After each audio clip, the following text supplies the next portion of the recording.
गुरु जी, शुक्राना गुरु जी। आस्था का अमृत गुरु कृपा का वर्णन करने के लिए यदि मुझे 1 लाख जीवाएं भी दी जाए तो वह अपर्याप्त होंगी। उनकी अनुकंपा, प्रेम और संरक्षण के संदर्भ सबकी गणना करना असंभव है। प्रथम दर्शन के अवसर से अब तक मैं उनके बारे में उनसे सीख रही हूँ। आज भी किसी पर गुरु कृपा का संदर्भ सुनकर यही प्रतीत होता है कि उनके समक्ष हम सब बालक हैं, सीख रहे हैं। नव उदय। यह घटना अगस्त 1995 की है। एक दिन मेरे पति अपने कार्यालय से पहले वापस आ गए और बोले कि वह अपने मित्र विंग कमांडर चोपड़ा के साथ गुरुजी के पास जा रहे हैं। उस समय वह किसी संत, सन्यासी या महात्मा पर विश्वास नहीं करते थे, अतः उनका यह निर्णय सुनकर विस्मय हुआ। संध्या को 6 बज जाकर वह अर्धरात्रि के पश्चात वापस आए। उनके लौटने पर मैं पूरा विवरण सुनने को उत्सुक थी, अतः घर आने के बाद जब वह बैठ गए मैंने उन पर प्रश्नों की बौछार कर दी।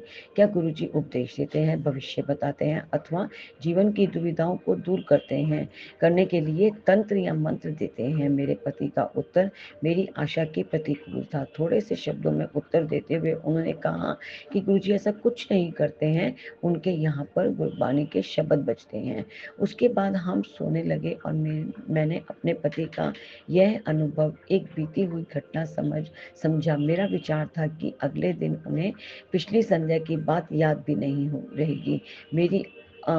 मेरा अचंभे की कल्पना कीजिए जब मेरे पति ने मुझे अपने कार्यालय से फोन कर कहा कि वे गुरुजी के यहाँ जा रहे हैं और उन्हें आने में देर हो जाएगी। जब वह पिछली रात्रि की भांति देर से आए तो मैंने उनसे एक प्रश्न किया कि ऐसी कौन सी शक्ति है जो आपको वहां ले गई है। उनका उत्तर सरल था, वहां पर जो मुझे मिला उसे शब्दों में वर्णन करना कठिन है, उनको केवल अनुभव कर सकते हैं। उत्सुकतावश अगले दिन मैंने सपरिवार वहां जाने का निर्णय लिया। गुरुजी के द्वार पर मेरे पति के तीसरे दर्शन के अवसर पर पूरा परिवार उनके साथ गया। गुरुजी के स्थान से 20-30 मीटर दूर से ही तीव्र सुगंध आने लगी। जब हमने उस कक्ष में प्रवेश किया जहाँ गुरुजी बैठे थे, वह सुगंध चारों ओर थी। पहली बात जो मेरे मन में आई कि इन सज्जन ने इतना तेज और अधिक इत्र लगाया हुआ है कि वह सुगंध पूरे कमरे में फैल रही है। निश्चित रूप से यह कोई बने ठने दिखावटी गुरु है। मेरे पति के वर्णन करने पर भी गुरुजी के प्रथम दर्शन मेरे मानसिक चित्रण से बिल्कुल भिन्न थे, किंतु अभी अकल्पनीय होना शेष था। जैसे ही गुरुजी के चरण स्पर्श करके मैं उठ रही थी, गुरुजी बोले कि गुड़गांव के संत की भक्त अत्यंत अत्यंत आ ही गई। इस कथन के साथ ही उन्होंने मुझे बता दिया कि उनका मेरे बारे में कितना ज्ञान है। हमारे परिवार के सदस्यों के अतिरिक्त किसी और को गुड़गांव वाले संत का पता नहीं था।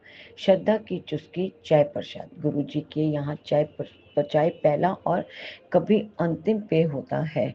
बचपन से मुझे चाय से घृणा रही है। यदि मैं चाय किसी भी रूप में लेती थी तो मुझे मुख में घाव हो जाते थे। मेरे बैठते ही एक सज्जन चाय बांटते हुए आए।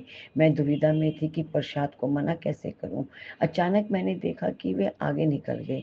मुझे संतोष हुआ कि ना तो मुझे प्रसाद को मना करना पड़ा, ना ही चाय पीनी पड़ी। इस विचार के मन में आते ही विपरीत विचार भी उठा कि इस चाय रूपी प्रसाद को ना कर मैं गुरु कृपा से वंचित हो रही हूँ। यह सब मेरे मन में ही था पर बाहर ऐसा हो रहा था जैसे मैं बोल रही हूँ। एकदम वह सज्जन पीछे मुड़े और मुझे चाय प्रस्तुत करी। मैं चकित थी। यह ऐसा था जैसे वह मेरे मन में उठ रहे द्वंद पर उत्तर दे रहे हैं। मैंने चाय का गिलास उठाया और परिवार के सदस्यों के विरोध से प्रतिकूल उस गिलास से चाय पी ली। बचपन से चाय ना पीने वाले के लिए एक महत्वपूर्ण उस दिन अगले कुछ घंटों में जब तक गुरुजी के यहाँ रहे, मैंने चाय के 2 या 3 ग्लास और पिए। हम गुरुजी के यहाँ रात्रि 1 बजे तक रहे। अगले दिन सुबह उठने पर मेरा मुख घाव से भरा होना चाहिए था और उसमें अति वेदना होनी चाहिए थी, पर ऐसा कुछ नहीं हुआ। मेरा मुख स्वच्छ था और किसी घाव के निशान नहीं थे। सब चकित थे। आज भी चाय या तो मैं केवल गुरुजी के यहाँ पी सकती हूँ या तब जब वह मेरे आसपास विद्यमान हो, परंतु यदि मैं चाय घर पर या कहीं और पीऊं तो मेरे मुंह में घाव हो जाते हैं। इससे गुरुजी की ऊर्जा का आभास होता है। एक जन साधारण पेय को प्रसाद के रूप में देना, जिसमें रोग और कठिनाइयों को बाहर फेंकने की शक्ति हो, उनके यहाँ मिली हुई कोई भी वस्तु कभी हानि नहीं कर सकती। चाय पीना आरंभ करने के उपरांत हमारे परिवार में और चमत्कार होने वाले थे। सुगंध जिसे मैं गुरुजी का इत्र समझ रही थी, हमारे मुख्य कक्ष में फैलने लगा। हम उसे घर में पाकर मुग्ध हो गए। कुछ समझ नहीं पाने के कारण जब तक वह रही, हम अति आनंदित रहे।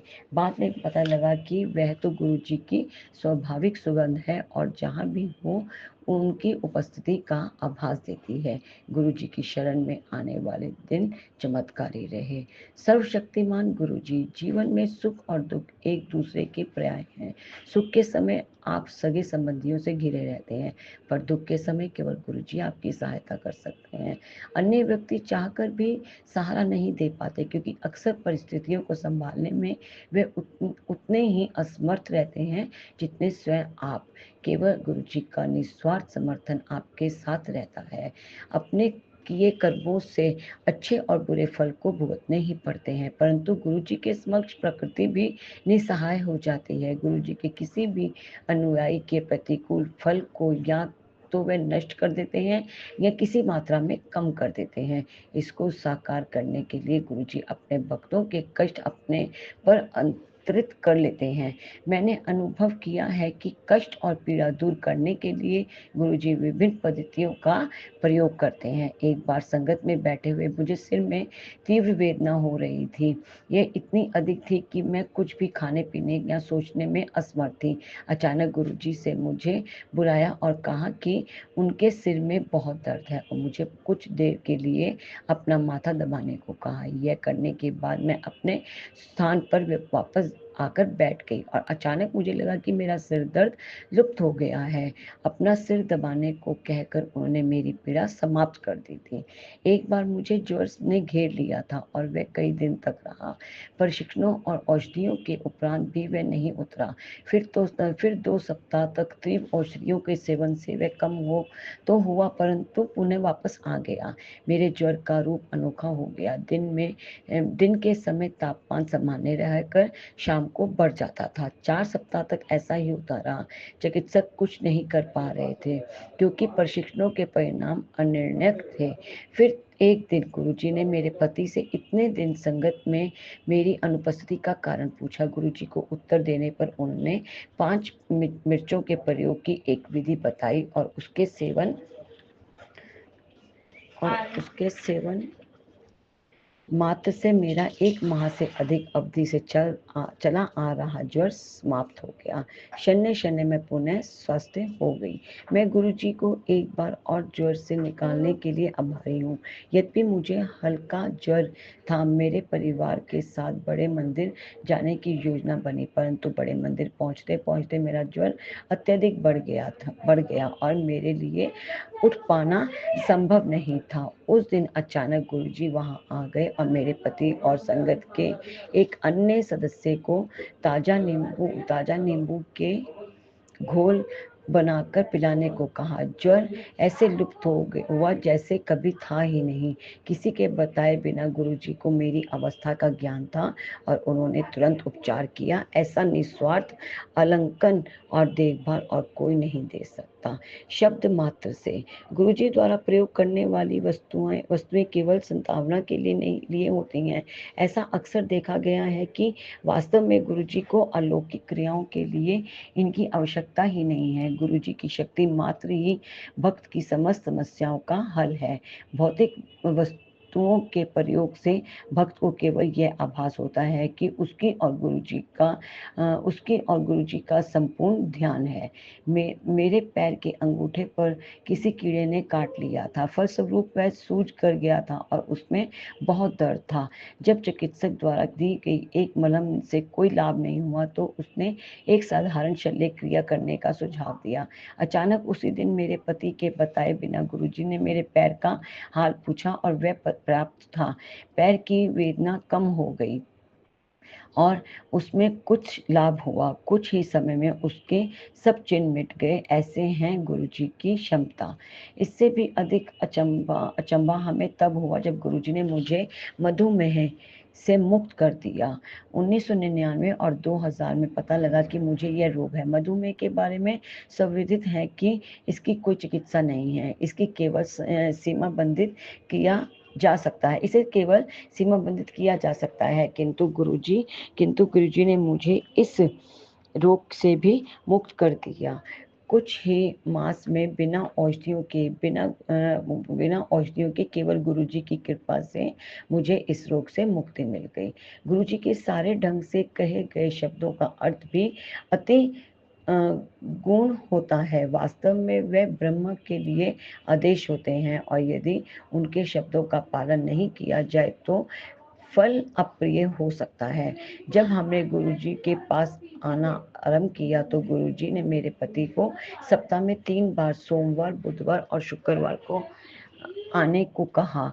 हमने उनके निर्देशों का पालन अवश्य किया, किंतु कम दिनों की पूर्ति करने के लिए घर से शीघ्र निकलना आरंभ कर दिया।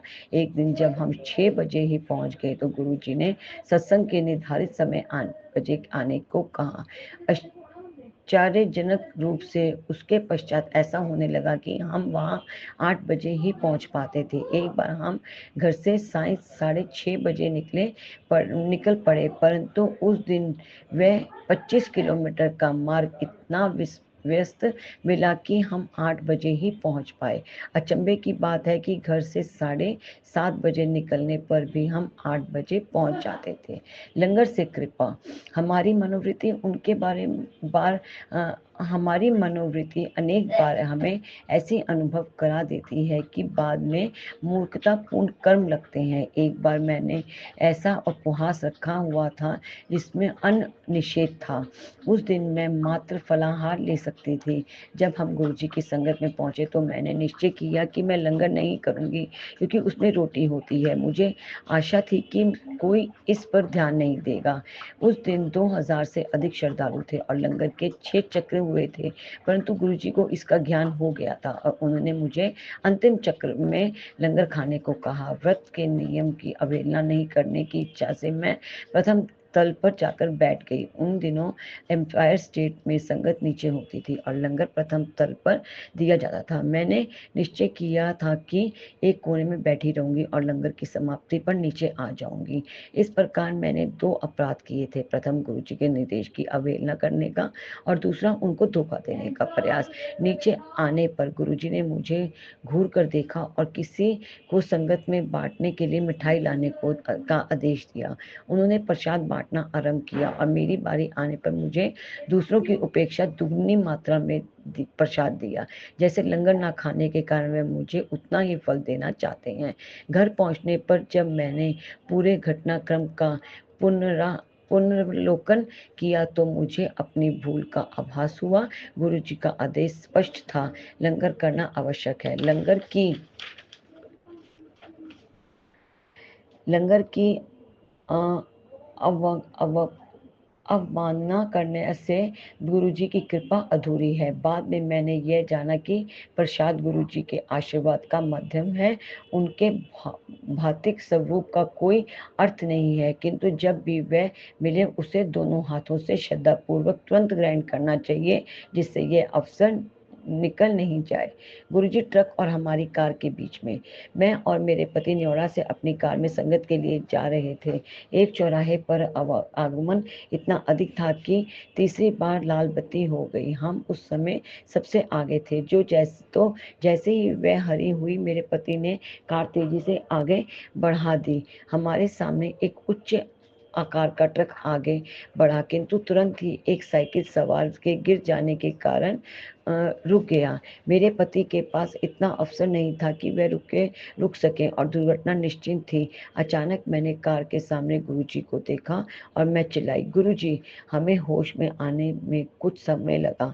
थोड़ी देर पश्चात जब हमने कार रोककर उसका निरीक्षण किया तो देखा कि कार ट्रक के नीचे से निकल गई थी और उसकी कोई भी क्षति नहीं हुई थी। कार का पिछला हिस्सा ट्रक के विशाल पहिए से कुछ ही इंच दूर था। हमें आभास हुआ कि गुरुजी क्यों प्रकट हुए थे। यदि वह नहीं आते तो दुर्घटना निश्चित थी। इससे भी अधिक आश्चर्य उस समय हुआ जब मेरे पति यह संस्मरण संगत की एक सदस्य को सुना रहे थे। उन्होंने गुरुजी के प्रकट होने की बात कही होगी। जब उसने उनसे प्रश्न किया कि क्या कार नीले रंग की मारुति 800 थी। मेरे पति के मानने पर उसने बताया कि उससे यह पूरा घटनाक्रम स्वप्न में देखा था। गुरुजी के ट्रक और कार के बीच में आने की घटना भी। उसकी स्वप्न की घटना सुनकर हम अचंभित रह गए। सर्ववर्धित, एक बार गुरुजी ने मुझे एक सज्जन को बुलाने को कहा, क्योंकि मैं उनको जानती नहीं थी। उन्होंने उसका विवरण देते हुए कहा कि वे मोटे हैं और एक स्तंभ के पीछे बैठे हैं। वे गुरुजी के स्थान से दृष्टिगोचर नहीं था। जाते हुए मैं सोच रही थी कि मात्र इन दो सूत्रों से उनका पता कैसे लगेगा। वहां पहुंचने पर मुझे एक ही मोटे सज्जन मिले जिनको मैंने गुरुजी का संदेश दिया। इससे स्पष्ट होता है कि गुरुजी की दृष्टि कहाँ तक जा सकती है।